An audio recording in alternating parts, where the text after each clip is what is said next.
Je souhaite également la bienvenue à tous parmi nous.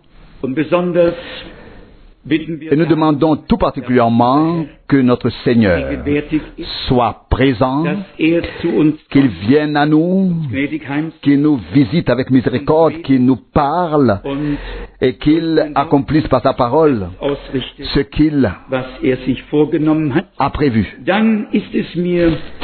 C'est alors un privilège particulier pour moi d'accueillir parmi nous la plus jeune fille de notre cher frère Branham. Dieu a voulu qu'elle soit parmi nous ce week-end et parmi les 4 enfants, c'est probablement elle qui ressemble le plus à frère Branham. Nous lui demandons maintenant de se lever. Ma sœur Gertrude traduira. Veux-tu bien te lever? Que Dieu te bénisse. Nous te souhaitons la bienvenue parmi nous. Que Dieu vous bénisse. Il s'est passé quelque chose de particulier. Il y a environ 4 semaines, elle a eu une vision dans un songe, et dans cette vision, on lui a dit, une vision dans un songe, va vers frère Frank. Et dans cette vision, dans le songe, elle a alors demandé vers frère Frank en Allemagne, et la réponse a été oui, vers frère Frank en Allemagne. Je l'ai vue pour la dernière fois il y a de nombreuses années. Elle était encore très jeune, célibataire. Aujourd'hui, elle est mariée depuis longtemps. Elle a 8 enfants à charge et un mari bien-aimé. C'est donc une tâche assez lourde. Je ne l'avais pas vue depuis de nombreuses années. Et je ne savais pas du tout comment elle allait et ce qui se passait dans sa vie. Et si vous lui demandez, elle pourra le confirmer et vous dire qu'elle n'avait jamais pensé à venir ici. Si le Seigneur ne l'avait pas voulu aussi directement, elle ne serait certainement pas ici aujourd'hui. Nous ne pouvons pas nous attarder sur ce qui la touche et ce qui la préoccupe, ce n'est pas notre rôle, mais Dieu l'aidera. Quand quelque chose comme ça se produit, nous savons que la détresse doit être très grande. Et nous avons une magnifique chanson dans notre langue, la détresse n'est jamais plus grande que celui qui aide. En tout cas, nous lui souhaitons la riche bénédiction de Dieu parmi nous. Nous sommes honorés que Dieu ait agi ainsi. Car nous pouvons tous dire du fond du cœur que nous aimons et apprécions tous les serviteurs de Dieu, parce que Dieu les a envoyés, bénis et utilisés. Mais comme frère Branham a été envoyé avec un mandat particulier pour notre temps, il est naturel que nous ayons probablement une relation quelque peu différente avec lui. Et moi, en particulier, qui ai mangé et bu avec lui, qui ai roulé dans la même voiture ou qui me suis assis dans la même voiture, qui ai assisté à de nombreuses réunions avec lui et qui a vu de mes propres yeux ce que Dieu a fait et de quelle manière il a pu l'utiliser. Et elle avait une imagination en tête lorsqu'elle est venue. Elle s'est dit, le frère Frank doit sûrement avoir l'âge de mon père. Elle a donc été surprise de voir que je n'étais pas encore aussi âgé qu'elle le pensait. Mais quoi qu'il en soit, Dieu a son chemin avec nous tous. Nous espérons être bénis ce soir également. Vous savez, j'arrive à la fin du manuscrit et mercredi commence mon voyage missionnaire de près de 3 semaines et la pression du temps est toujours un peu pénible pour moi aussi. C'est pourquoi j'ai préféré aujourd'hui traduire une prédication de frère Branham.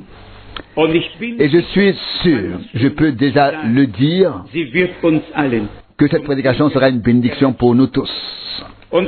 Nous ne prendrons donc pas beaucoup de temps, car vous savez qu'il faut compter environ 1 heure pour écouter la moitié du sermon.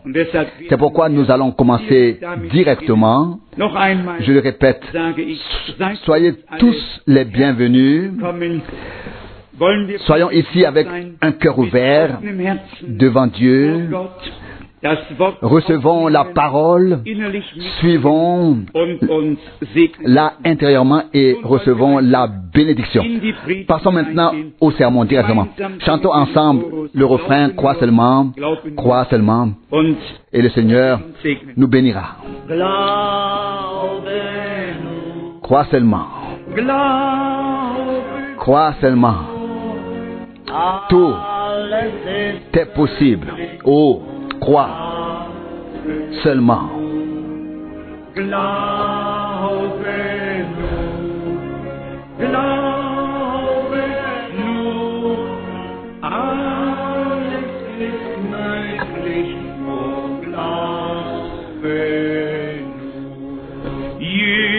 Jésus est ici.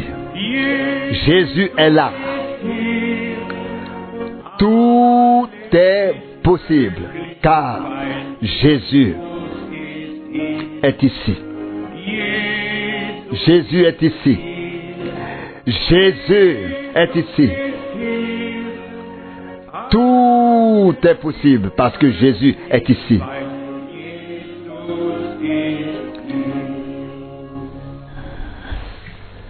Strange, I was standing here talking about Brother David, I believe, last night, and here he is appearing on the platform tonight. J'ai parlé du frère David et maintenant il est ici ce soir sur l'estrade. C'est très gentil. Nous sommes heureux que tu puisses être ici. Et nous vous apprécions aussi, frère, et nous sommes heureux que vous soyez ici. Que je vous bénisse tous. C'est merveilleux d'être de retour ici ce soir dans cet auditorium très bien rempli de gens. Et nous attendons avec impatience de voir l'œuvre du Saint-Esprit, l'action du Saint-Esprit qui va descendre parmi nous.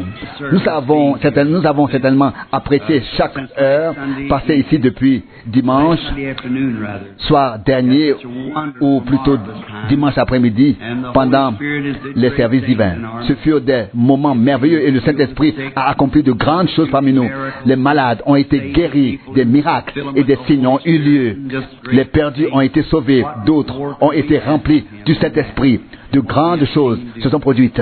Pourrions-nous demander davantage que ça? Nous sommes ici. Nous sommes si heureux de savoir que nous vivons dans les derniers jours et en tant que prédicateurs de l'Évangile, nous avons le privilège de prêcher aux élus de Dieu. En tant que prédicateurs, nous avons le privilège d'être ici sur terre maintenant et de pouvoir parler aux derniers dans le dernier âge de l'Église. Je crois sincèrement que nous parlons maintenant à la dernière époque, au dernier âge de l'Église, qui touchera alors à sa fin. Dans l'âge de l'Odyssée, et Jésus reviendra, et alors tout sera fini. Je serai heureux quand cela arrivera. Je ressens la même chose que Jean à l'époque, et je dis, viens Seigneur Jésus. J'ai déjà vu et vécu assez de choses. Au lieu de s'améliorer, le monde empire de plus en plus, et je dis comme Jean, viens Seigneur Jésus. Alors tout sera fini, tout sera passé. Et je vois que le livre est encore là, avec les visions que Dieu m'a données. Quand je le vois et que j'y pense, mon cœur brûle. Je voudrais faire plus et prêcher davantage. Et il ne restera plus beaucoup de temps. Nous n'avons plus beaucoup de temps. Faisons-le maintenant, tant que nous le pouvons. Que le Seigneur bénisse sa parole. Demain matin, nous prendrons le petit déjeuner avec les hommes d'affaires et nous tiendrons la réunion. Tout le monde a probablement été invité.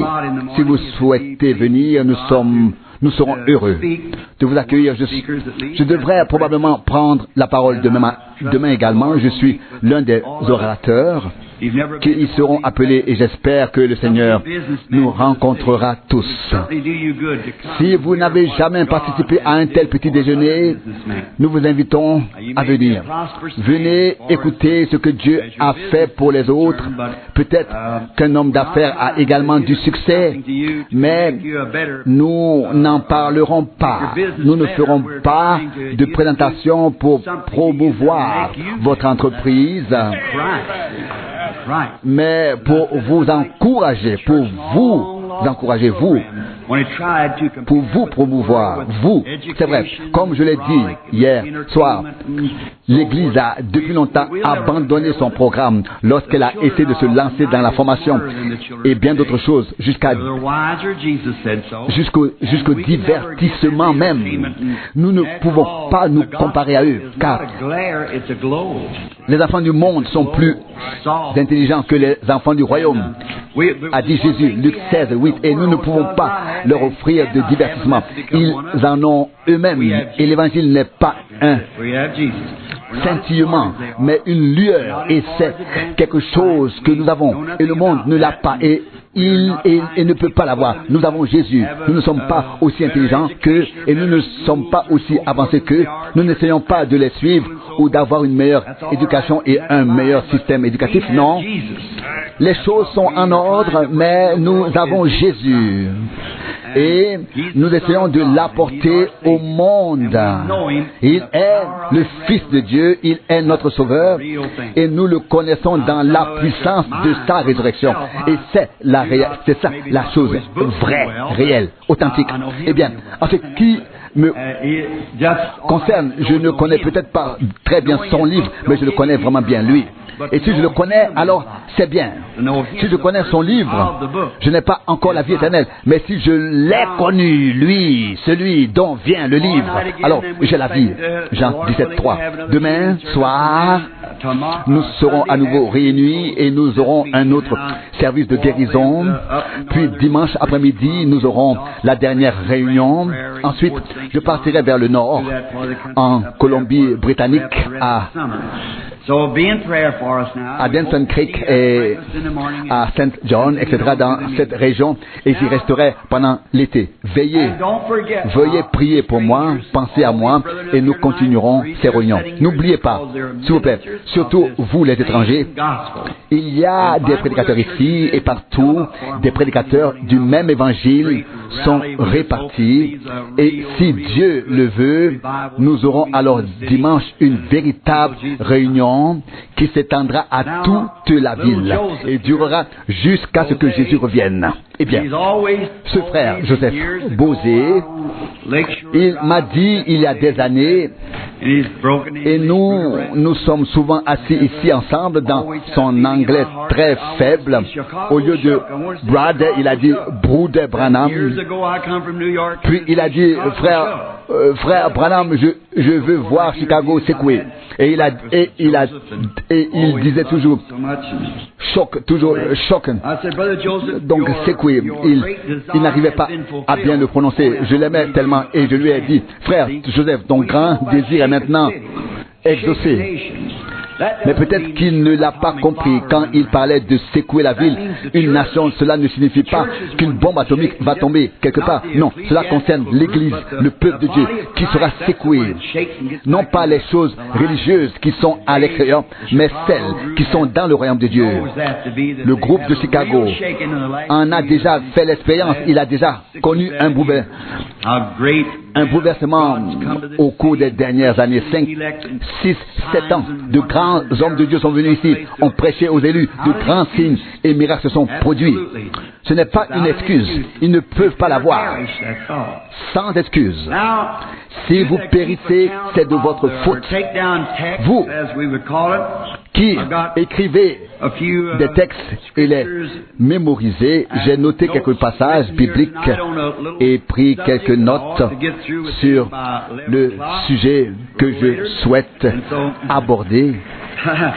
Et si Dieu le veut, je serai plus bref aujourd'hui. Tout le monde rit, bien sûr. Eh bien, chaque soir, dit Billy, j'aimerais voir quand tu vas à Chicago, que tu prêches moins longtemps, au moins un soir. Que tu prêches moins longtemps, au moins un soir. Oh, d'accord, c'est très facile de prêcher moins longtemps.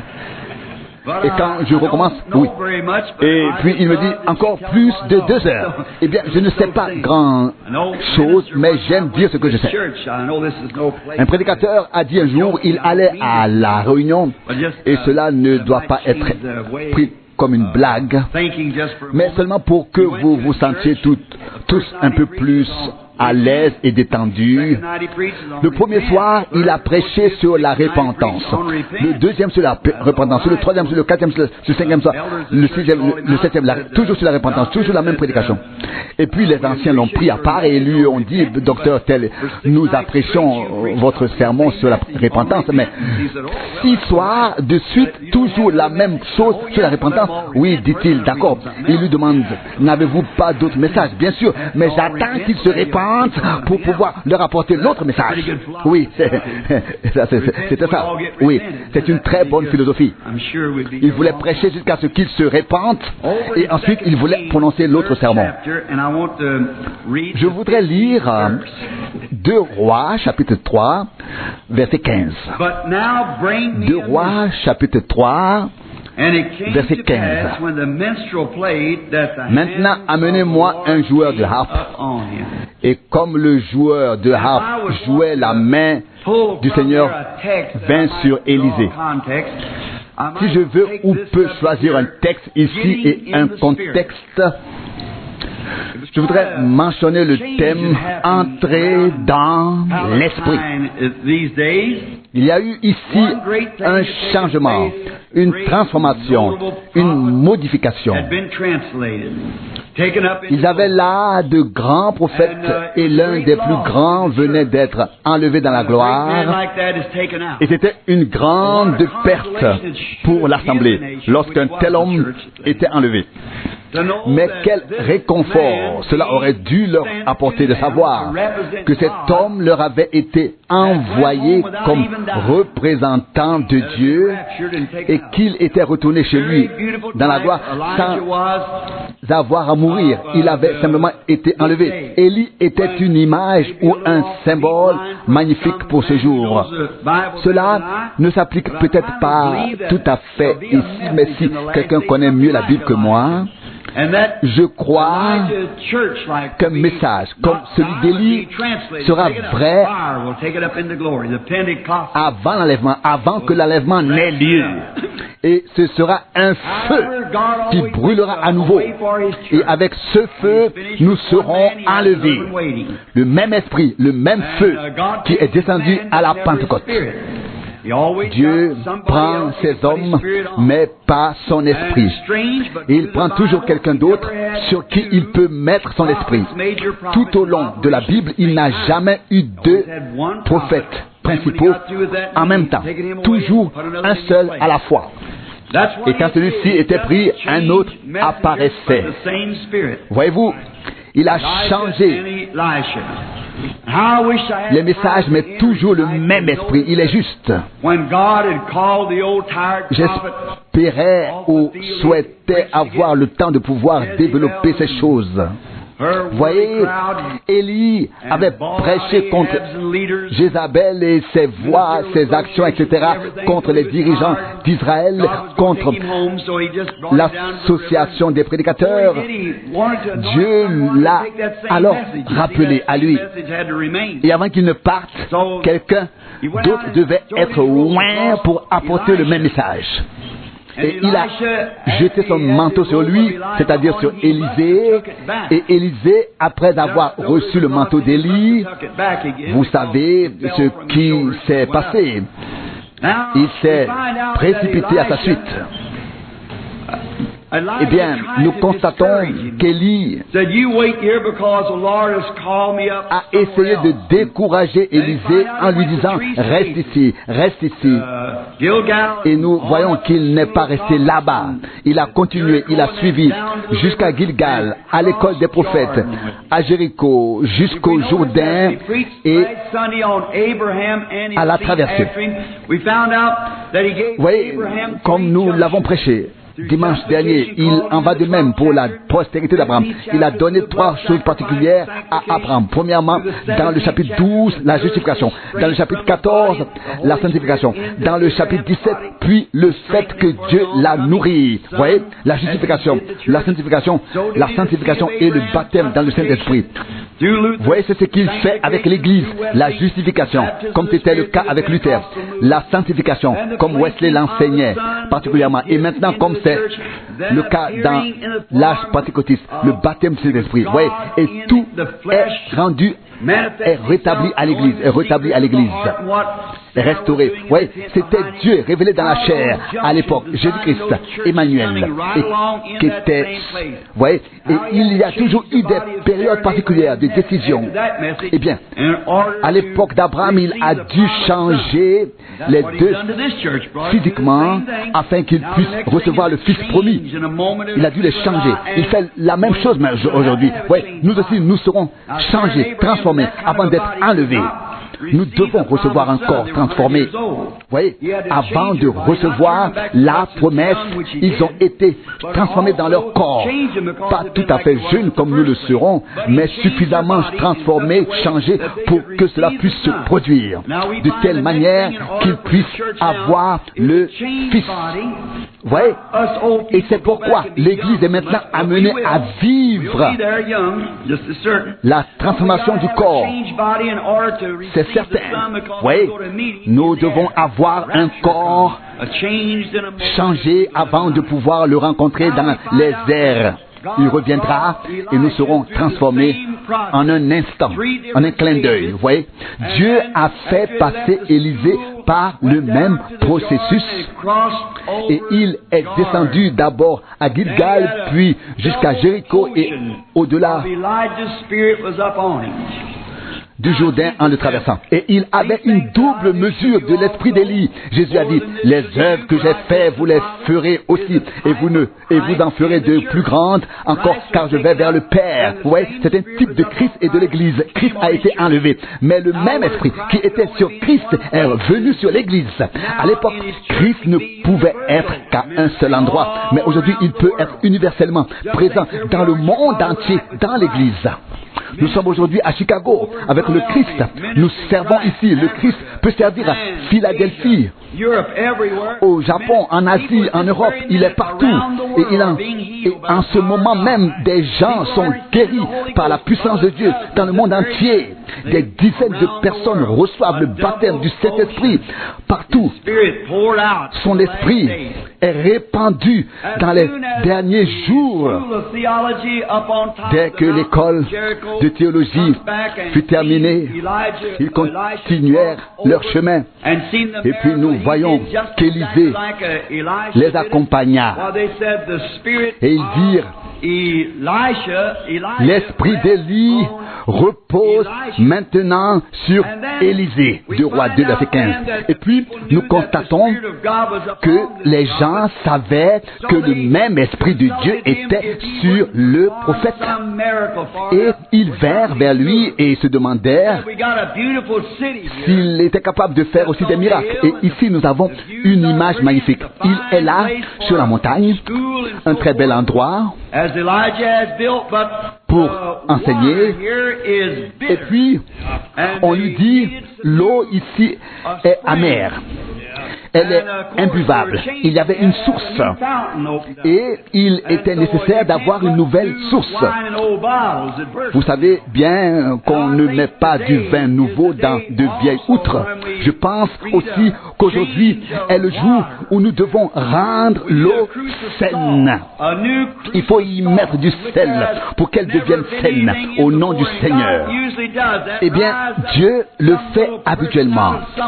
Il prend quelqu'un qui ne sait rien par lui-même, mais qui sait ce qu'il faut faire, à savoir jeter du sel dans la source, afin que Dieu puisse la rendre saine. Vous voyez, le Saint-Esprit doit descendre sur tous, afin que le feu puisse brûler partout. Vous voyez, nous tous, nous en avons besoin. L'eau qui est amère doit redevenir douce. Il faut que ce soit quelque chose de nouveau. voyez, là où avant il n'y avait rien et rien d'utilisable. Le sel est une bonne chose lorsqu'il entre en contact avec ce qui doit être conservé. Sinon, il ne sert à rien. Vous voyez, à cette époque, il y avait également un changement dans le monde politique. Et il y avait un homme nommé Achab. Il est mort et Jéroboam a pris sa place.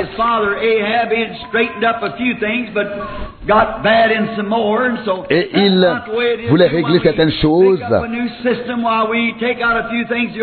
Dans d'autres, il est devenu encore pire et a imaginé certaines choses de l'ancien système.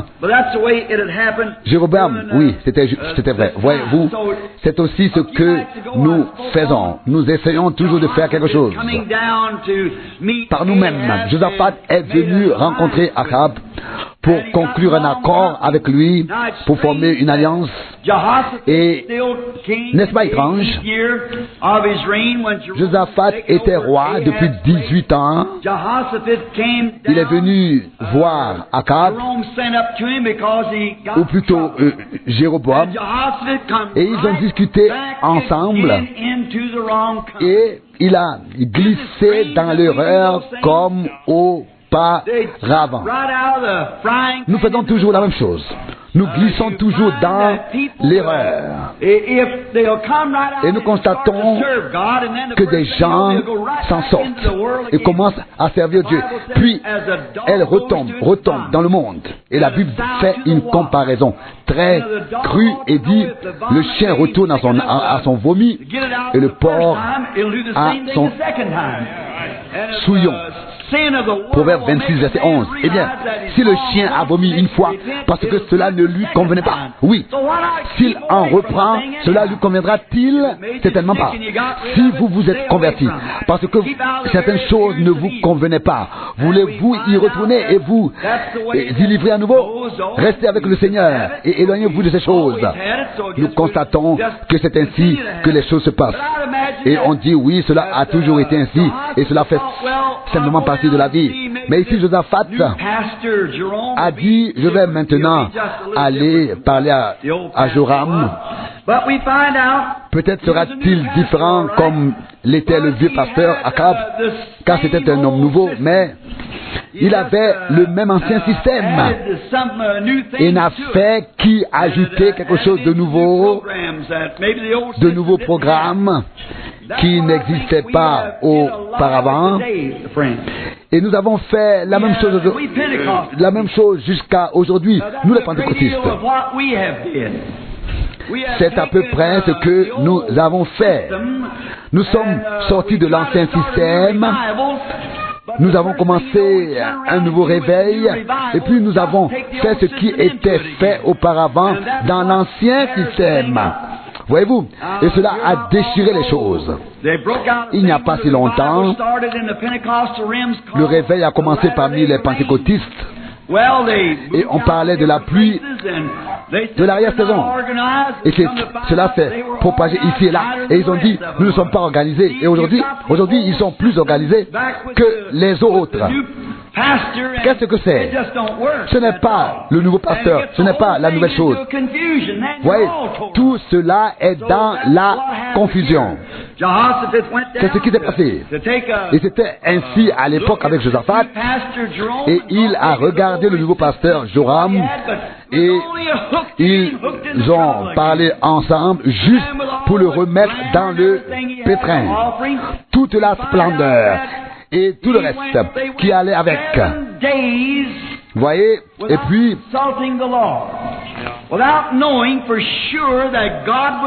ils ont passé 7 jours sans consulter le Seigneur et ils étaient sûrs que le Seigneur était parmi eux. Voici la difficulté. Lorsque nous commençons quelque chose, nous ne demandons pas est-ce que le Seigneur est vraiment parmi nous, est-ce que cela se passe selon sa volonté, ou n'est-ce qu'un enthousiasme, un engouement. Nous devons être sûrs de nos actions, viennent-elles de Dieu ou non. C'est là que nous commettons nos erreurs. Là, L'Église est en route depuis 7 jours. Et pendant ces 7 jours, on a pensé, bien sûr, il est parmi nous. On a simplement considéré et estimé qu'il était parmi nous. Oui, mais demandez-vous s'il est vraiment parmi nous. Constatez-le. Jésus a dit, voici les signes qui accompagneront ceux qui auront cru. Des signes et des prodiges se produiront. Marc 16 et 17. Et quand nous voyons que l'Église se refroidit et que plus rien ne se passe, il faut toujours avoir un évangéliste spécial, un programme spécial, toujours pour poser des choses spéciales. Mais Dieu n'est pas là-dedans. Vous voyez, que voyons-nous aujourd'hui? Ou de quoi avons-nous besoin aujourd'hui? Nous avons besoin de revenir à l'ancienne Bible, revenir à l'ancienne Pentecôte, telle qu'elle nous est rapportée dans la Bible, revenir à la puissance de Dieu, revenir aux réunions de prière persistantes toute la nuit. Revenir à tout cela, c'est ce dont nous avons besoin aujourd'hui dans nos assemblées. Et alors les choses changeront. Ils marchèrent 7 jours et arrivèrent dans un désert. Nous avons constaté la même chose. Nous avons traversé les 7 époques, les 7 âges de l'Église. Nous sommes maintenant dans le 7e. Et où vient maintenant le réveil? Où est-il? Par quel système doit-il venir? Lundi, nous croyons cela et nous n'avons rien à voir avec ce groupe. Nous croyons cela et encore, ils n'ont rien à voir avec eux, etc. Tout va et vient, et au milieu de tout cela, nous devons admettre, nous avons traversé ces 7 âges de l'Église et nous constatons que Dieu n'est pas avec nous.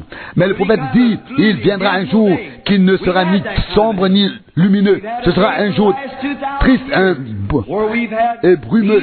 Mais à la tombée de la nuit, la lumière reviendra. Zacharie 14, verset 7. Vous voyez, nous avons eu des rassemblements et on disait, Jésus est le Fils de Dieu, il est le Sauveur et Dieu a fait de grandes choses. Mais cela fait longtemps que nous n'avons pas vu la lumière. Près de 2000 ans d'organisation et encore d'organisation. Et maintenant, dans le 7e âge de l'Église, nous constatons qu'elles ont toutes manqué quelque chose. Elles les ont toujours conduits dans le désert. C'est ce qui se passe actuellement avec l'Église pentecôtiste. Ils s'organisent partout. Et où cela les mène-t-il? Tout est desséché. Où sont la paix, la joie, la patience, la douceur? Où sont tous les fruits de l'Esprit Saint? Les fruits sont morts. Ils ont marché pendant 7 jours sans que l'authentique, le vrai, sans que Dieu soit parmi nous. Des ismes de différentes sortes. Dieu a donné à Luther la justification. Il s'est concentré uniquement là-dessus. Wesley et d'autres, les pentecôtistes disent, nous parlons en langue. Mais où est tout le reste? Acceptons tout jusqu'à ce que toute sa puissance se manifeste dans toute la plénitude, comme au commencement. Et que tous les dons et tous les fruits se manifestent dans chaque église locale. Ils sont toujours amenés dans le désert. Puis l'arbre se dessèche. Et ils se sont rendus sur cette montagne, ont traversé plusieurs villes arides. Vous savez bien que tout le monde veut toujours être au sommet de la montagne et non dans la vallée, et surtout les pentecôtistes. Chaque fois que vous ne criez pas de joie, que vous ne dansez pas, que vous ne vous réjouissez pas, etc., et que vous ne courez pas dans tous les sens dans une réunion, alors vous pensez qu'il n'y a pas de bénédiction et vous êtes comme au sommet de la montagne. Très bien, mais je vous le dis, si vous restez là-haut, le vent froid viendra et vous vous dessécherez très vite. Vous devez aussi retourner dans la vallée pour faire vos preuves, pour y trouver de l'humidité. Et ce sont les rassemblements, les réunions de prière qui durent toute la nuit jusqu'à ce que la présence de Dieu descende et que la bénédiction de Dieu puisse couler. Amen. Voyez, les fruits avaient certainement commencé à pousser, mais ils sont morts. Il manquait la sève qui devait les imprégner. Voyez, vous, les émotions et tout cela ne suffit pas. Les cris de joie ne suffisent pas. Vous êtes seulement ému. Voyez-vous, vous devez descendre dans la vallée et même y creuser jusqu'à ce qu'il y ait de l'eau fraîche. Et là, Tout est vert. Tout est vert. Oui, je veux dire vert, vraiment vert. Car tout ce qui est vert a encore de la vie en soi. Si c'est déjà desséché et que ce n'est plus vert, cela n'a plus de vie. Eh bien, quelqu'un m'a dit, je viens de telle ou telle école biblique, etc. Et nous avons brièvement discuté et je lui ai dit, écoute, nous voulons être verts. Je ne veux pas dire vert au sens propre, mais vert dans le sens où la sève circule, où les fruits poussent, etc. Où il y a de la vie. Quand le vent souffle et s'il est froid, cela ne nous fait pas de mal. Au contraire, l'arbre bouge. Et tant que l'arbre est vert, qu'il a la vie en lui, cela lui fera du bien. Il ne fera peut-être pas de bruit comme lors d'un enterrement. Oh, les jours des miracles, des miracles sont révolus, non. Cela appartient au cimetière, à un enterrement, non. Nous sommes ici, où l'Esprit de Dieu veut descendre comme un vent puissant pour remplir toute la maison. Nous sommes peut-être un groupe aussi vert, mais nous avons la vie et nous en sommes reconnaissants à Dieu. Ce qui n'a pas de vie en soi est mort. 7 jours. Et souvenez-vous, le 7e jour, ils ont compris ce qui s'était passé. Tout ce temps, depuis les luthériens, les wesleyens, et ainsi de suite, jusqu'au baptême du Saint-Esprit, jusqu'à maintenant à la fin directe, où nous reconnaissons ce qui s'est réellement passé. Voyez, même l'Assemblée pentecôtiste ne reconnaît pas maintenant ce qui se passe, mais celui qui est vraiment conduit par l'Esprit de Dieu le verra, le reconnaîtra et constatera également que tout s'est refroidi. Voyez, nous sommes partis sans Dieu et nous avons fait ceci et cela sans Dieu. Revenez à Dieu, tel est le message. C'est le 7e jour pour reconnaître que nous sommes sans lui, sans amour. Ici, il est dit, nous sommes l'unité, nous sommes la Trinité. Vous appartenez aux assemblées de Dieu, vous appartenez à l'assemblée de l'unité, etc. Et tout est en conflit ici et entre vous. Voyez, qu'y a-t-il donc? Alors, l'un parle en langue, l'autre, l'un contre l'autre, interprété. Et celui-là interprète, et ils n'ont même pas de respect pour Dieu, pour la parole de Dieu, et encore moins les uns pour les autres. Vous voyez, de quoi avons-nous besoin? Aujourd'hui, un renouveau, afin que les fruits de l'esprit puissent également apparaître. Vous voyez, et comment appelle-t-il aujourd'hui ce qui se passe? Télépathie, lecture de pensée, etc. Et ils disent, n'ayez rien à voir avec cela. Quelle image et quel spectacle triste. Vous voyez, c'est par la foi que viennent les fruits de l'esprit. La foi, la joie, la paix, l'amour, la patience, la douceur, la gentillesse, etc. Vous voyez, la bonté, c'est l'heure de la fertilité. Vous voyez, ce n'est pas une idée favorite que l'on a. Non, cela ne suffit pas. Vous devez en sortir. Et pas comme on dit, un tel a dit ceci ou cela. Cela ne suffit pas, non. Voilà ce qu'il vous faut. Eh bien, nous savons qu'il s'agit de fruits. Mais si tout est sec, flétri, desséché, que faire alors? Regardez la situation. Les grandes organisations, elles sont bonnes. Si Dieu n'était qu'en elles, ce serait bien. Tant qu'il y a de l'amour et de la communion et que vous vous aidez les uns les autres comme des frères. Soyez frères. Si Dieu a donné le Saint-Esprit à tel ou tel autre, soyez frères. Et la Bible dit, Dieu donne le Saint-Esprit à ceux qui lui obéissent. Et si maintenant les méthodistes, les baptistes, beaucoup reçoivent le Saint-Esprit, alors ne vous disputez pas entre vous. Pourquoi donc? Pourquoi faire? Allons de l'avant. C'est ce dont nous avons besoin. Ce n'est pas l'organisation, mais le système parmi ces gens qui vient du diable. On a essayé avec de grands bâtiments, de grands programmes, mais maintenant, à l'époque, ils sont allés dans la montagne et ont peut-être réfléchi au programme qui pourrait y être mis en place, mais cela n'a pas porté ses fruits. Nous avons fait la même chose à notre époque. Nous avons avancé pendant la période de la Pentecôte, mais maintenant nous semblons être arrivés à la fin, comme acculés dans un coin. Et on se moquait de vous à l'époque, il y a des années. Maintenant, c'est vous qui vous moquez de nous. Voyez, chaque organisation se porte mieux que jamais. Mais où en est-elle spirituellement?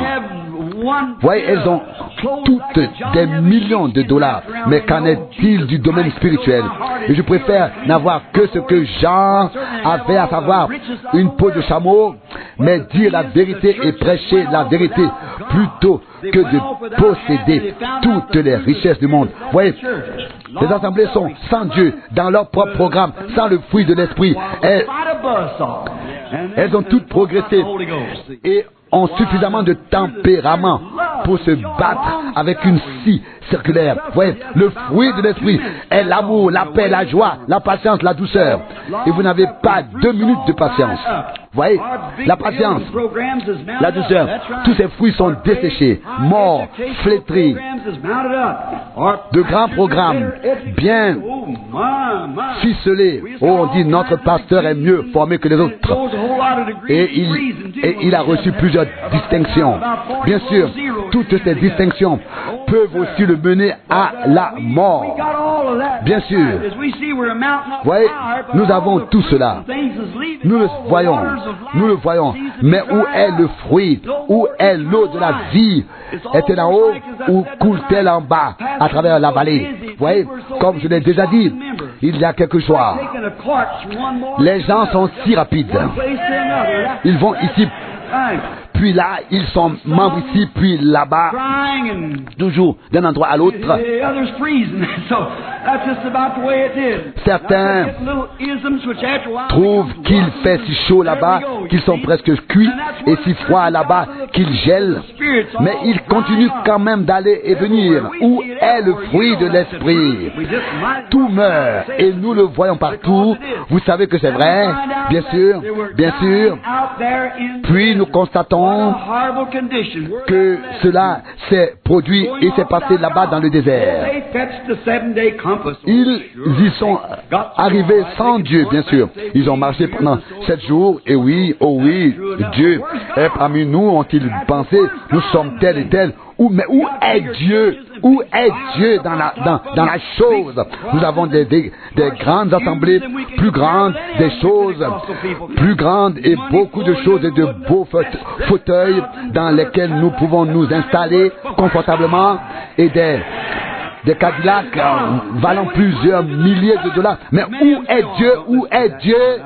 Et quand il vient parmi nous, oh, vous dites, non, je ne veux pas avoir affaire à cela. Non, je ne veux pas y prêter attention. Oui, quoi donc? Les fruits sont morts. Voyez-vous? Dans quelle situation, à quel moment sommes-nous arrivés? Voyez, il n'avait pas d'eau là-bas. Et ils se sont mis à crier, à murmurer, oh Dieu, tu as été si bon, tu nous as donné tout cela, mais où est l'eau de la vie? On voit le communisme, on voit les différentes choses qui se passent, et les prophètes qui ont prédit la fin des temps ont été confirmés. Eh bien, que s'est-il passé? Où est le juste qui élève la voix? Où est le prophète dans le pays? N'y a-t-il pas un prophète dans le pays, un juste à qui l'on pourrait demander conseil, qu'on pourrait consulter? Josaphat a dit oui. N'y a-t-il pas encore un prophète à qui nous pourrions demander conseil, avec qui nous pourrions discuter de la question? 1 Roi 22:7. Les organisations nous ont mis dans cette situation et nous n'avons plus la foi. Oui. où est donc la solution? Il crie, où est l'homme de Dieu? Où est quelqu'un qui puisse nous dire ce que Dieu peut nous dire? Il est ici ce soir, c'est le Saint-Esprit. Il peut vous dire ce qui doit être fait. Il peut venir à vous, réchauffer votre cœur, le faire fondre, le remodeler, le remodeler, le rendre fécond. Oui, il est le seul à pouvoir le faire. Dieu seul par le Saint-Esprit. Il est présent. Maintenant, nous constatons qu'ils ont commencé à crier, à prier. Tout était mort, tout était nu, tout était mort. Oui, où sont les justes? Où sont les élus? Ils crient. N'y a-t-il pas un prophète dans le pays? N'y a-t-il personne qui puisse nous dire de la part de Dieu ce qui doit arriver maintenant? Nous sommes tous ici, nous sommes unis et nous partons en guerre. Mais avec quoi devrait-il se battre? Il en va de même. Pour l'Église, nous avons de nombreux membres, une grande organisation et différentes choses, de l'enthousiasme et bien d'autres choses encore. Qui est le mieux habillé, qui a le mieux, qui a cela, toujours le meilleur, et qui peut se vanter d'avoir gagné le plus de jeux de bingo et de bango, etc. Oubliez tout cela. Revenez à Dieu. Il n'y a plus, n'y a-t-il plus de prophètes dans le pays qui puissent nous donner la réponse de Dieu? Où est-il? Oh, quelle situation! C'était le cri de l'homme juste. C'était Josaphat. C'était l'homme. Mais il était avec des mauvaises personnes. C'est le problème ce soir. Les mauvaises compagnies, beaucoup de bons hommes, mais ils sont dans des organisations, des hommes bien, mais nous rencontrons un problème. Nous devons prendre une décision. Il y a les musulmans, là, le bouddhisme, là, beaucoup de ces choses. Le défi du moment est là. Ce dont nous avons besoin, ce n'est pas de la psychologie, ni d'un mouvement théologique. Nous avons besoin du Saint-Esprit, d'une nouvelle expérience avec Dieu. Un mouvement par le Saint-Esprit, opéré par le Saint-Esprit. Où est le Dieu des prophètes? Où est le Dieu qui prend le cœur du pécheur, noir comme l'enfer, et le rend blanc, plus blanc que la neige? Où est le Dieu qui est présent, qui sauve, qui guérit, qui se révèle, qui se manifeste, qui prend les jambes estropiées et les redresse? Le Dieu qui guérit du cancer, etc. Où est-il? Nous le demandons. Et si cela n'arrive pas, quelque chose ne va pas. Quelque chose est faux. J'ai récemment parlé de l'affichage des informations. Vous voyez, nous devons être à jour. À l'époque, autrefois, Jean a fait ce que j'appellerais une dépression en prison. Avant, il avait une vue perçante, comme un aigle, une vision large. Et puis, soudain, il demande, allez lui demander si c'est lui ou non. Et quand il dit, allez lui dire ce que vous avez vu ici aujourd'hui, les aveugles voient, les boiteux marchent, etc. Matthieu 11, 5. Jean avait prêché que le Messie viendrait et qu'il balayerait lui-même son air et brûlerait la paille dans un feu inextinguible, donc dans un feu qu'on ne peut éteindre. Mais maintenant, c'était autour de Jean. Les choses ne semblaient pas s'être passées comme il l'avait prévu. Il en va de même aujourd'hui. Ces assemblées-là, les méthodistes, les baptistes, les presbytériens, tous, ils n'attendent pas ce que nous pouvons leur présenter. Ils attendent que Christ lui-même se manifeste, que les aveugles voient, que les boiteux marchent, que les sourds entendent, que la puissance de Dieu se manifeste. Il est ici exactement comme prévu. Il avance. Dieu est toujours vivant. Il est toujours Dieu. Les justes ont crié. Et le juste de l'époque a dit, y a-t-il un prophète dans le pays à qui nous puissions demander conseil? Oui, je peux entendre dire, oui, il y a quelqu'un, il y en a un, et il regarde autour de lui et dit à Joram, tu ne croiras pas cet homme, car ton père ne l'a déjà pas cru. Mais il est dans le pays et ils ne l'ont pas cru. Et cet homme, je le connais, mais celui que je connais, l'esprit de celui qui l'a précédé repose sur lui et il fait la même chose qu'Élie. Et l'esprit qui était sur Élie repose maintenant sur Élisée. Et nous voyons que c'est ce dont nous avons besoin, de tels hommes sur lesquels repose l'Esprit de Dieu. Voyez, où ce qui s'est accompli par Jésus-Christ lui-même peut maintenant vraiment se reproduire, car le même Esprit est venu sur l'Église et les mêmes œuvres qui ont été accomplies par lui doivent être maintenant accomplies par l'Église. Et il dit, oui, je sais où se trouve cet homme. Je sais que l'Esprit qui était sur Élie repose sur lui maintenant. Je le sais. Joram, tu ne peux pas le croire. Et tous les disciples des prophètes ne le croient pas non plus. Ils ont reçu une formation théologique. Mais voici la raison. Quand Élisée est revenu et a dit qu'Élie avait été enlevé,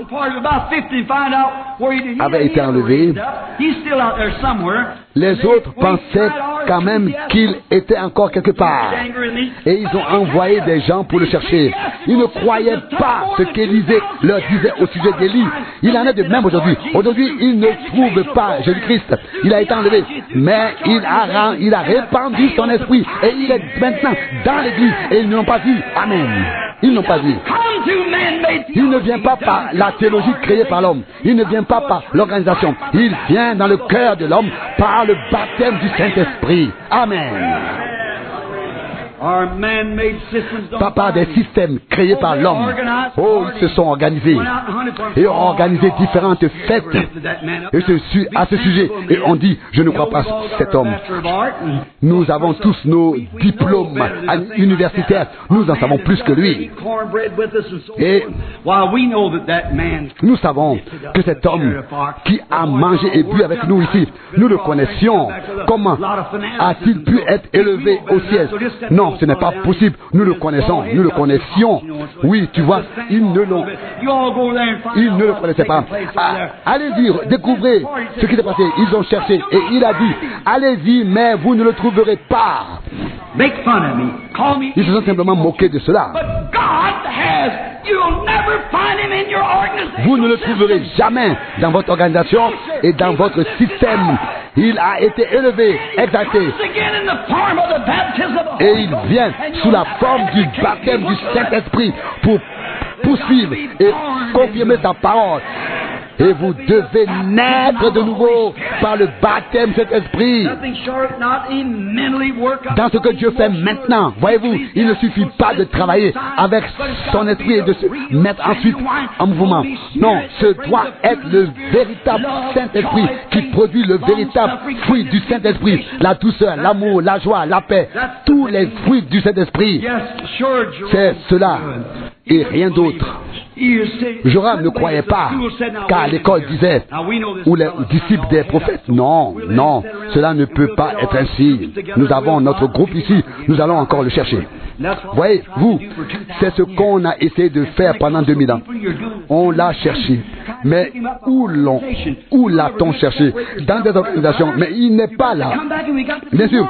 Et ils disent, nous devons être un. Bien sûr, nous devons être un. Mais un dans la parole, un en lui. Et par exemple, si vous étiez dans l'erreur et que vous étiez dans la parole, alors vous auriez quand même la communion. Je préfère être dans l'erreur dans mon enseignement que dans mon cœur. Dieu respectera mon cœur. Je veux bien faire. Si un homme est dans l'erreur, il a besoin d'aide. Aidez-le. Si vous ne pouvez pas aimer vos ennemis comme vous aimez vos amis, vous ne l'avez pas encore reçu. L'Église ne l'a pas encore reçu. Elle n'est pas encore prête. J'espère que vous comprenez ce dont je parle. Revenez à l'amour rédempteur cœur. Nous avons toujours beaucoup de choses, mais nous avons besoin d'amour, car l'amour engendre la communion. Et parce qu'il n'y avait pas d'amour, la fraternité s'est brisée. C'est pourquoi l'amour doit revenir afin que la fraternité revienne, la communion. Soyons frères. Aussi seulement je pouvais voir chaque assemblée de cette ville et du monde entier se réunir aussi facilement ensemble. L'unité, la dualité, la trinité, qu'elle soit, se réunissent quand vous appartenez au Seigneur. Ou alors vous verrez le salut de Dieu. Et nous savons bien que lorsqu'une assemblée se forme, quelque part, le diable vient et de nouvelles directions sont prises, puis une rupture est créée, des divisions sont provoquées, etc. Voyez-vous, ce Joram, il ne pouvait pas encore croire, il ne pouvait tout simplement pas croire. Et comment aurait-il pu? Il avait la même théologie que ceux qui l'avaient précédé à l'école des prophètes. Voyez-vous, il savait ce qu'il fallait faire. Il pensait, je dis simplement, je crois, où nous aspergeons de 3 gouttes et appelons cela le baptême d'eau. Et puis on dit, nous l'avons, ainsi soit-il fait, nous l'avons. Et puis on baptise ainsi par aspersion et de telle ou telle manière. Et quand n'est-il, vous avez une forme, mais pas Dieu. Et Dieu n'est pas dans la forme, Dieu est esprit. Et ceux qui l'adorent doivent l'adorer en esprit et en vérité. Amen. Que Dieu nous envoie des prophètes qui nous ramènent à la parole et nous la montrent. Eh bien, nous constatons qu'ils ont dit, oui, nous le trouverons. Bien sûr, certains se sont demandé qu'est-ce que cela va être et qu'est-ce que cela va apporter, mais il y avait des personnes sincères, des élus, et l'Esprit de Dieu reposait sur celui-ci. Et celui-ci a dit, Élisée est encore là. C'est lui, le même esprit qui était sur Élie repose sur lui. Il est sur Élisée. Je sais qu'il a le même esprit.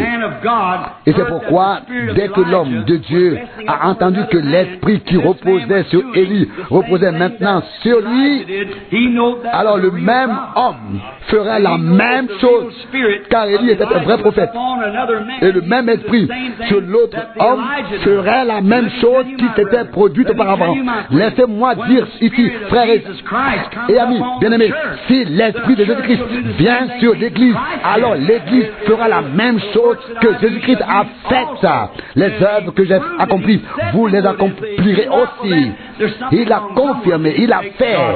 Et si cela ne se produit pas, quelque chose ne va pas. Dieu ne peut pas mentir. Dieu dit la vérité.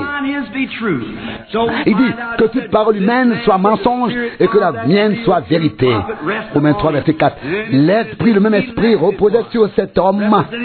Et qu'est-ce que c'était? La même chose s'est produite. Il en va de même pour l'Église élue aujourd'hui. Alors écoutons-le, car l'Esprit du Seigneur repose sur lui.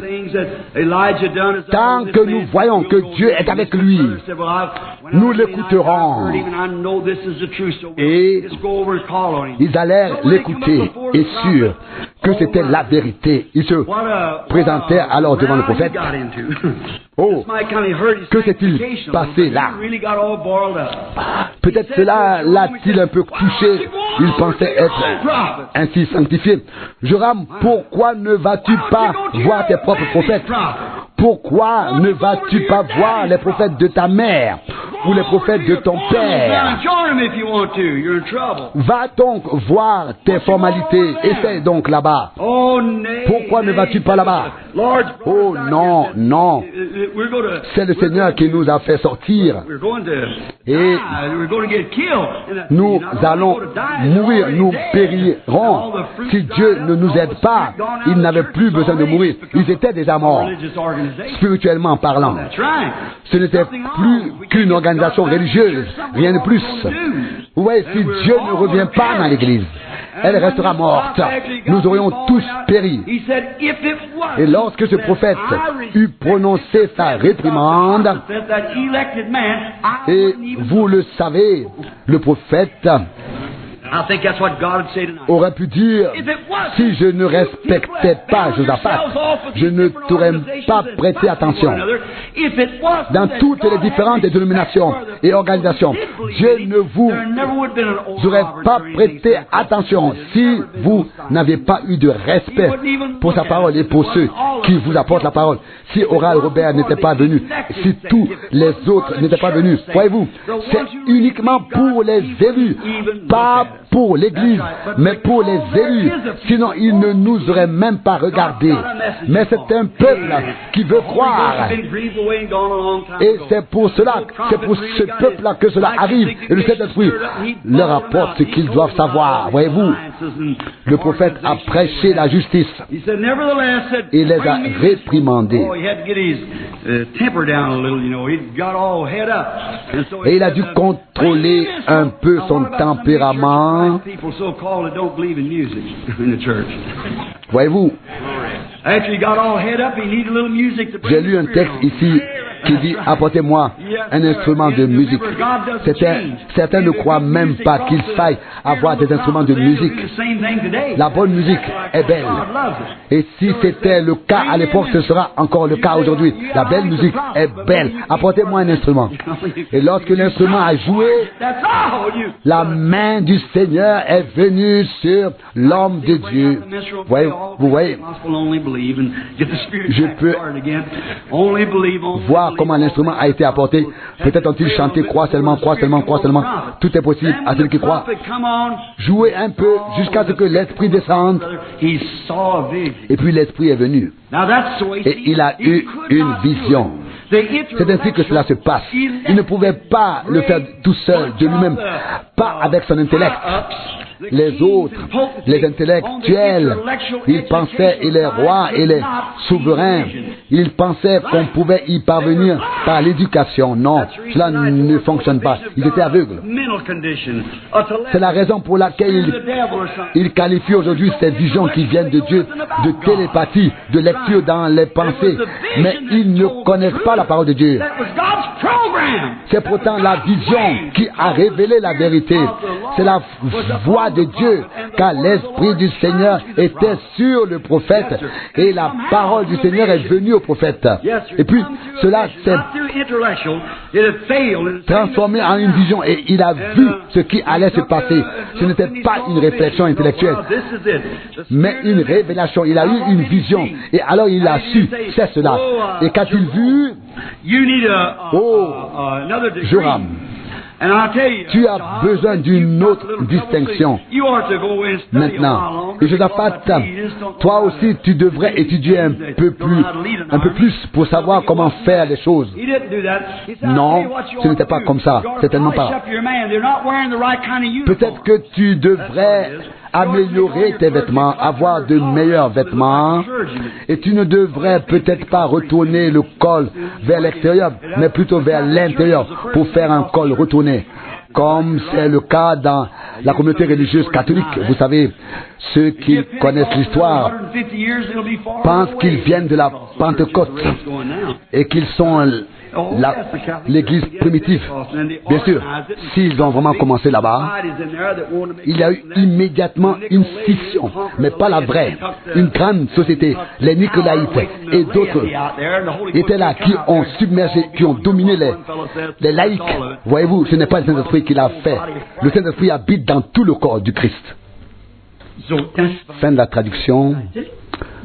Frère Franck, notre traducteur. Voilà, c'était la première partie. Nous écouterons la deuxième demain. J'espère que c'était assez compréhensible. Vous savez, frère Branham avait l'habitude de dire beaucoup de choses à travers des comparaisons ou des paraboles. Et je pense que nous avons bien compris ce qui a été dit.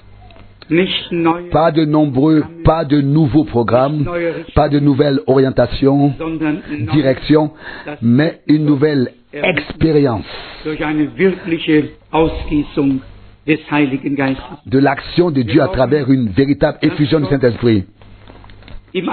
Nous croyons qu'après l'enseignement par la parole, après la correction par la parole, après l'introduction durch die Einführung in das Wort dans la parole, und abschließend Dieu nous fera finalement expérimenter la puissance du Saint-Esprit comme cela était au commencement autrefois.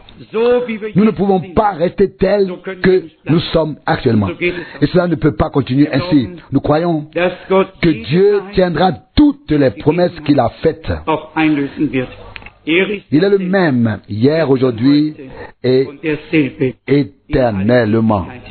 Wie dankbar können wir sein? Comme nous pouvons être reconnaissants, comme nous pouvons éprouver de la reconnaissance, d'autant plus que la comparaison est si pertinente. Le même esprit qui reposait sur tous les prophètes, sur tous les prophètes de tous les temps, reposait sur Élie, sur Élisée, sur Jean-Baptiste, qui est apparu dans l'esprit et la puissance d'Élie. Le même esprit est à l'œuvre aujourd'hui, révèle la parole. Et à ceux à qui il peut révéler la parole, il viendra comme une puissance divine sur eux pour rendre vivante la parole qu'ils ont écoutée et la mettre en pratique. Das ist eigentlich sehr verständlich. Il est en fait très compréhensible de dire, si le même esprit qui reposait sur le Christ repose maintenant sur nous, qui reposait sur l'Église primitive qui était à l'œuvre à l'époque des apôtres, alors la même chose doit se produire aujourd'hui. Cela aussi nous a été redit par les réunions. Persévérer dans la prière, même si cela devait durer toute la nuit jusqu'à ce que Dieu réponde, jusqu'à ce que cela se réalise. Nous l'avons déjà dit ici, le même désir doit nous envahir tous, de sorte que nous ne pouvons plus faire autrement que de dire, Seigneur, aie pitié de nous. Mets fin à notre honte et glorifie ton nom en confirmant ta parole et en nous bénissant à nouveau. Dieu le fera par grâce. Levons-nous et remercions-le ensemble. Peut-être chanterons-nous encore le refrain « Crois seulement, crois seulement ». Crois seulement. Crois seulement. Tout est possible. Oh, crois seulement. Crois seulement. Crois seulement. Tout est possible. Oh, crois seulement. Jésus est ici. Jésus est ici.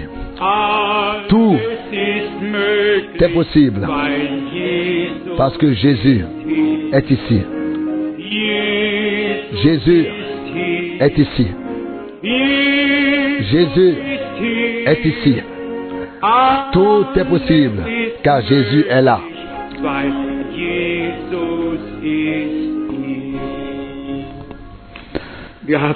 Nous l'avons chanté, qu'il en soit ainsi.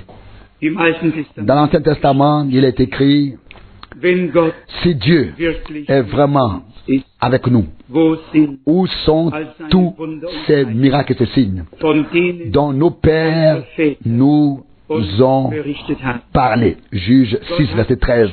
Dieu a déjà accompli de grandes choses, mais nous sommes dans l'état décrit, desséché, mort. Dieu veut faire naître une nouvelle vie. Et c'est possible. Si l'arbre n'a pas été scié, si les racines n'ont pas été arrachées, alors c'est possible. Chaque année, Dieu fait ce don dans la nature. Il fait renaître ce qui était desséché, là où il n'y avait plus de feuilles, là où rien n'était plus vert, là où il y a des racines, là où il y a de l'humidité, il fait renaître une nouvelle vie. Nous sommes plantés comme un arbre près d'un cours d'eau. Nous devons porter du fruit, le fruit divin, le fruit de l'esprit. Il veut redonner vie. et offrir de nouveaux fruits par grâce. Père céleste, nous te remercions du fond du cœur et avec foi pour ce que tu fais. Tu ne peux pas faire autrement. Tu as envoyé la pluie de l'avant-saison, tu envoies la pluie de la arrière-saison, voulu dans ton temps pour redonner vie à la végétation, la faire verdir, faire pousser des fruits. Seigneur bien-aimé, tu le sais, nous ne cherchons pas de nouvelles voies, pas de nouveaux programmes, pas une nouvelle manière d'agir. Seigneur bien-aimé, nous te cherchons, car tu nous dis par l'intermédiaire du prophète, cherchez le Seigneur, ne montez pas à Gilgal et ne descendez pas à Bethel, mais cherchez le Seigneur. Et il aura pitié de vous. Seigneur bien-aimé, nous te cherchons, nous t'aimons, nous pensons à toi. Tu nous as préservés jusqu'à cette heure. Nous n'avons pas mis de feu étranger sur l'autel. Nous n'avons pas créé notre propre vent. Seigneur fidèle, nous sommes ici. Nous n'avons pas provoqué notre propre charisme, une atmosphère charismatique, car nous t'attendons. Nous nous attendons à toi, toi qui seul baptises d'esprit et de feu. Et quand tu le fais, quand tu le feras, ce sera comme au commencement. Et la même chose se produira.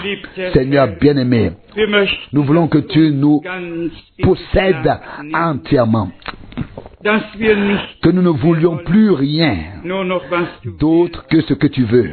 Et que nous devenions effectivement une partie de ton conseil divin en ces jours.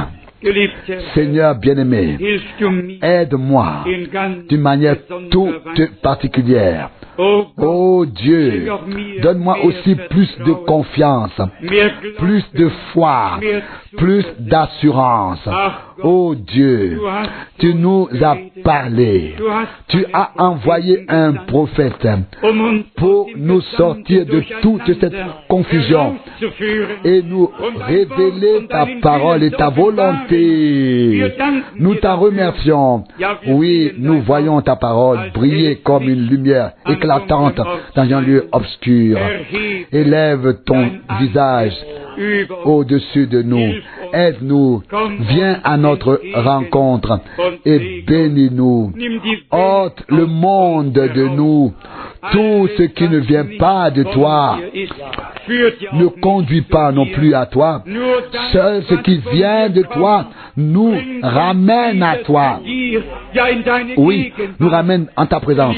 Seigneur bien-aimé, accomplis toi-même cette œuvre que tu veux voir au milieu de nous, dans notre vie et jusqu'aux extrémités de la terre.